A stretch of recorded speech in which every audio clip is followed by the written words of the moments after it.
They see it evaporate in the second period, and they see one of the best players in the world, and Nathan McKinnon, go out with that knee injury. Cale Makar on the ice, but not his full self, not at 100%. He only finishes without a goal, without an assist, doesn't register a single point, but his presence still huge for the Avs, and you could see that in that first period when they come out as hot as they did, but it all just unraveled, inexplicably so. It's a trend that we've kind of seen throughout this entire series where they get sloppy, and the Golden Knights are too good of a team. They're able to take advantage of all those mistakes, and here they are now, one win away from advancing to the Stanley Cup Finals. We talked a lot about 2 nights ago when they lost, trying to dig out of this hole, and statistically what they were up against being not a great odd. Yeah, and now being down 3-0. I mean, it's darn near impossible. I mean, teams that in the penultimate round of the playoffs, right before the Stanley Cup, now it's called the Western Conference or the Conference Finals. Before it just used to be the Stanley Cup semifinals. But teams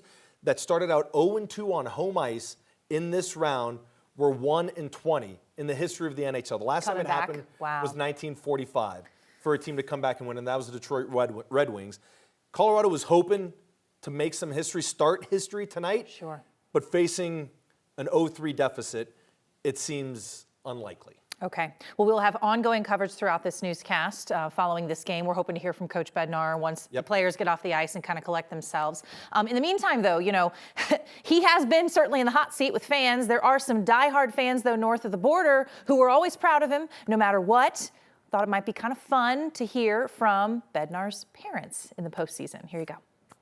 It's pretty exciting, and we're really proud of where he's gotten to and where he started and stuff. And at one point, he was thinking of retiring from playing and not even going to coaching, but he went into coaching, and I'm sure that he's enjoyed his time coaching and stuff like that. It's been a lot of work, but it's a good job. Also, you see that shiner he's got on his eye? They told us that black eye he got last month was not his first. He got a very similar one near the same eye when he was just a kid. Again, our Avs coverage will continue throughout this newscast. Thanks to Chris for helping us out here to get the show started. Now, the weather is really great for your weekend barbecues. Warm, dry. Winds did pick up at one point today, leading to a ground delay at DIA. 9 News meteorologist Corey Reppenhagen joins us now with a quick check of your barbecue, swimming, and kickoff of summer forecast. Yeah, all those outdoor activities. It's going to be a busy day outdoors tomorrow, as Memorial Day always is, and the weather looks amazing. Once again, just like it did today, we'll have very nice skies, especially in the morning. Those showers will come again in the afternoon, but just isolated and quick moving storms. We're in the 70s right now, 69 at DIA. It's going to be a pretty mild morning tomorrow. We're watching the radar tonight. We did have one last pop-up storm there at 7:30 in just south of Denver, and it was gone in about 15 minutes. So these storms really are moving fast. They don't last long. They're mostly light rain. We're not seeing too much across the state of Colorado tonight, or really all through the day, as we were pretty dry air across the entire state. Same thing for Memorial Day. Our forecast, 85 degrees for tomorrow. Mostly sunny conditions. A beautiful day for outdoor activities. Watch out for a few isolated showers later on in the afternoon. They'll look just like they did today. Very fast moving, isolated, and that's what we're going to be dealing with into Tuesday. The changes come Wednesday. That's when the rain chances go up. I'll talk about that in just a few minutes. Corey, thank you. New tonight, 1 person is dead and 4 others are hurt after a crash east of Brighton. It happened on East 120th Avenue near North Powhatan Road out in Adams County, north of the airport. CSP says 2 pickup trucks collided and a 48-year-old driver died at the scene. 4 others, all of them adults, went to the hospital. We do not know the extent of their injuries. We also don't know what led up to the crash. Colorado State Patrol is now asking anybody who witnessed that crash to please give them a call.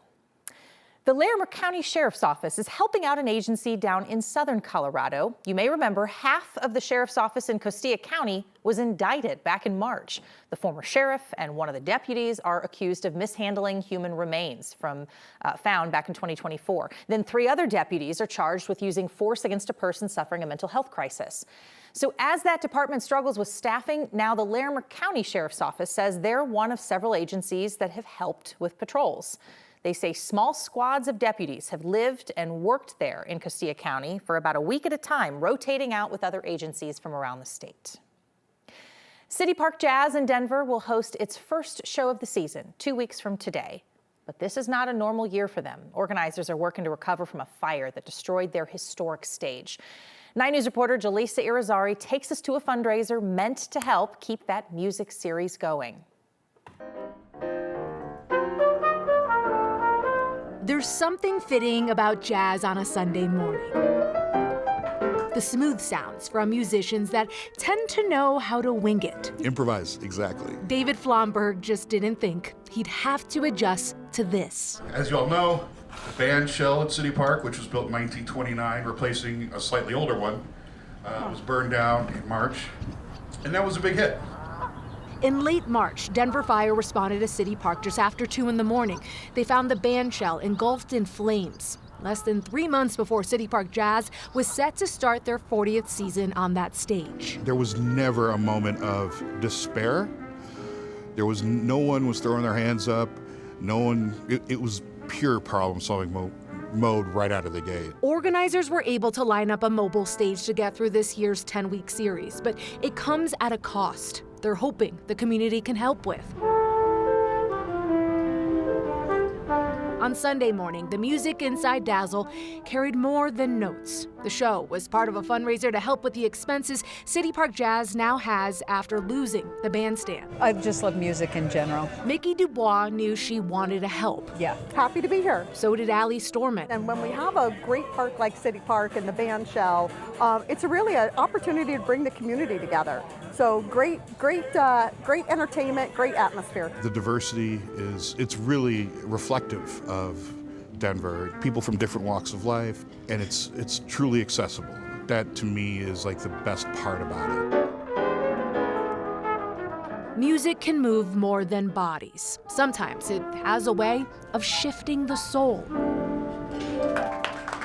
Organizers hope they can keep doing that without missing a beat. And there isn't a better example of community than what you see at City Park Jazz. Again, that was Jaleesa Irizarry reporting. Organizers say using a mobile stage is probably going to cost them $40,000 to $45,000. At today's fundraiser, Mayor Mike Johnston said he was working really hard to find the money to rebuild that band shell. And we should mention, Nexts with Kyle Clark, their Word of Thanks micro-giving campaign, contributed more than $72,000 to the Denver Park Trust just for that effort. Well, a woman is back with her dog tonight after the animal was stolen this month. Denver police posted video of the reunion today. They said she tied her dog up outside a business on East Colfax about 2 weeks ago, and when she returned, the dog was gone. An officer recognized the person who took the animal, and police later pulled her over and found the dog in her car. She was cited for theft, and recently, the dog was reunited with its owner. Well, the Avs are on the road, and fans filled Ball Arena tonight to get that game experience, right? That real adrenaline rush for Game 3. 9 News reporter Rachel Krause is live now after going through all the ups and the downs of tonight's game right along with those fans. Rachel, what a bummer way to end what a big old party. Yeah, definitely a tough way to end the game, but fans really did come in excited, ready to see their team play. Even though they were hundreds of miles away, they had hoped that a dose of mile-high energy would be enough to help the Avs turn around this slow start to the series. Fans fill into Ball Arena, ready to root for their home team, even when they're away. We're here to watch the Avs. Yeah, we're so excited. They're in Vegas right now, but we're excited for the watch party just to support them from home. So. More than 7,000 fans know Ball is best to see the Western Conference Final. So much better. I'd much rather be here than anywhere else. Fans like Peyton Sanchez and Quinn Benson are die-hard. This is my dad's jersey, so been watching it since I was a little kid. Yeah, same with me. Since I was about 5, I've always been rooting for the Avs, and my parents love them, so it's been great. Liam Santana, always for the Avs. My entire life, so 12 years. Truly, for 12 years. Yes. They hope the magic sauce to get the Avs to playing for the Stanley Cup, a side of kale. The fact that Kale McCarr's back so we can win. Oh my gosh, I know. I'm so stoked. So hyped for him, yeah. An early lead in the first had fans hopeful they can turn this slow series start around. Just shoot the puck. With a bigger screen to cheer from than at home. 10 times. Everyone is hoping the team can feel the big energy from the big screens back home at Ball. Oh yeah. Doors will be back open here at Ball Arena on Tuesday night for Game 4, hoping that they'll be able to show the Golden Knights a loss in Vegas before, fingers crossed, bringing the series back here to Denver. Reporting live at Ball Arena, Rachel Krause, 9 News. And Rachel, the Avs are going to need every little bit of energy they can get and anything that fans can send them. Thanks for your reporting, and we'll see everybody back at Ball Arena soon.